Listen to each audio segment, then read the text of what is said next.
Hello and welcome back to my vlog. I've got a few days of reading to do here from a different book. See if you can see this. It's not really a book. I printed it out, but it came from a book.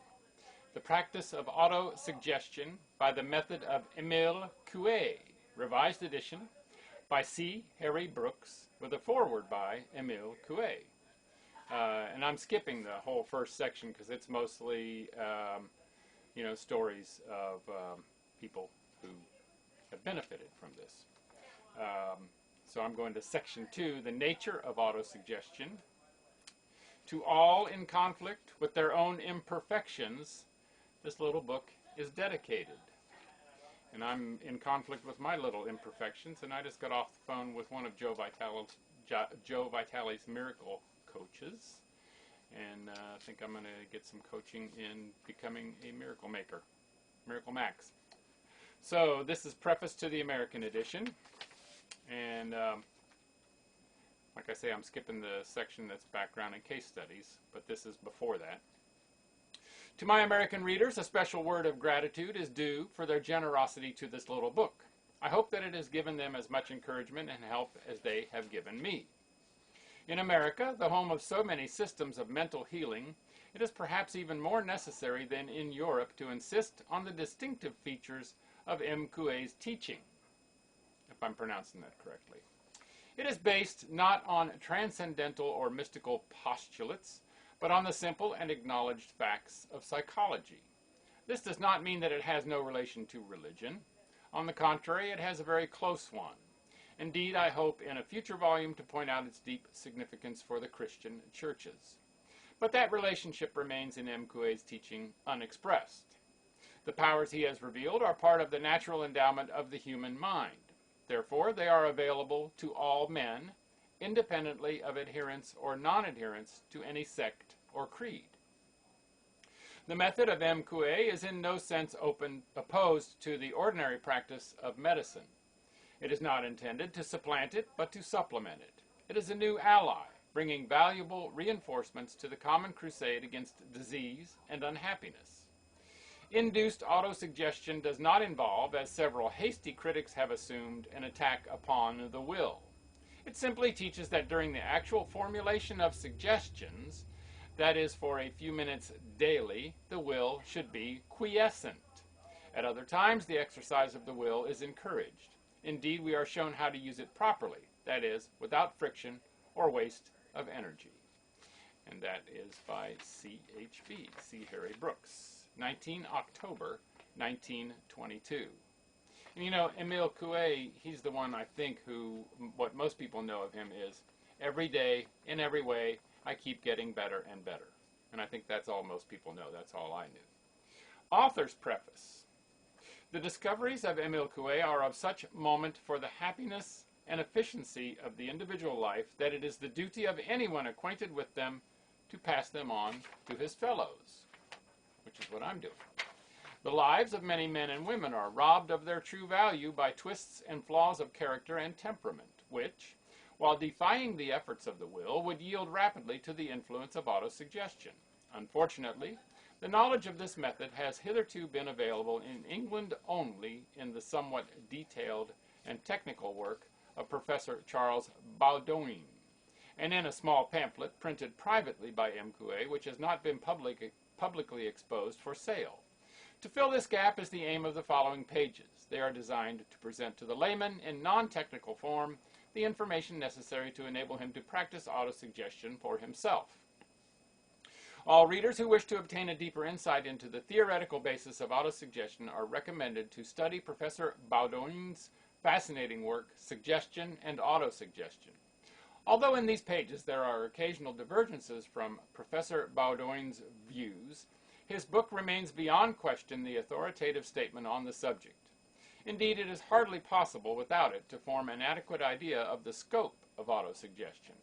My own indebtedness to it in writing this little volume is very great. My thanks are due for innumerable kindness to M. Coue himself, that he is the embodiment of patience everyone knows who has been in contact with him. I am also indebted to the Reverend Ernest Charles of Malvern Link, who, though disclaiming responsibility for some of the views expressed here, has made many extremely valuable suggestions. CHB Malvern Link, 21 February 1922. Forward. The materials for this little book were collected by Mr. Brooks during a visit he paid me in the summer of 1921.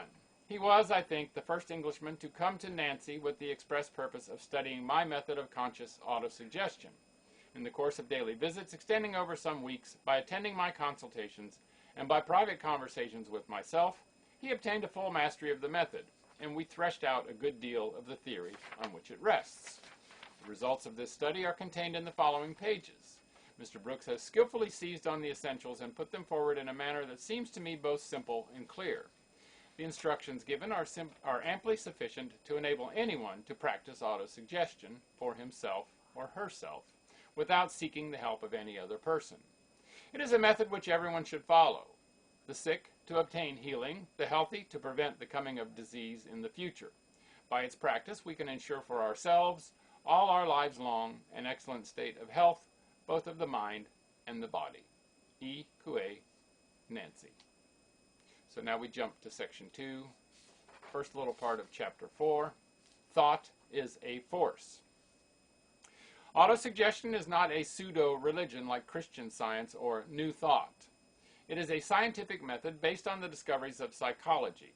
The traditional psychology was regarded by the layman, not without some cause, as a dull and seemingly useless classification of our conscious faculties. But within the past 25 years, the science has undergone a great change. A revolution has taken place in it, which seems likely to provoke a revolution equally profound in the wider limits of our common life. From a preoccupation with the conscious, it has turned to the unconscious, or subconscious, to the vast area of mental activity which exists outside the circle of our awareness. In doing so, it has grasped at the very roots of life itself, has groped down to the depths where the life force, the élan vital, touches our individual being. What this may entail in the future, we can only dimly guess. Just as the discovery of America altered the balance of the old world, shifting it westward to the shores of the Atlantic, so the discovery and investigation of the unconscious seems destined to shift the balance of human life. Obviously, this is no place to embark on the discussion of a subject of such extreme complexity. The investigation of the unconscious is a science in itself, in which different schools of thought are seeking to disengage a basis of fact from conflicting and daily changing theories. But there is a certain body of fact, experimentally proven, on which the authorities agree, and of this we quote a few features which directly interest us as students of autosuggestion. The unconscious is the storehouse of memory, where every impression we receive from earliest infancy to the last hour of life is recorded with the minutest accuracy. These memories, however, are not inert and quiescent like the marks on the vulcanite records of a gramophone. They are vitally active, each one forming a thread in the texture of our personality. The sum of all these impressions is the man himself, the ego, the form through which the general life is individualized. The outer man is but a mask. The real self dwells behind the veil of the unconscious. The unconscious is also a powerhouse. It is dominated by feeling, and feeling is the force which impels our lives. It provides the energy for conscious thought and action, and for the performance of the vital processes of the body. And there we stop for today. So we've made it through another day. More tomorrow, part 2 of chapter 4, Thought is a Force. Make it a great day, and bye for now.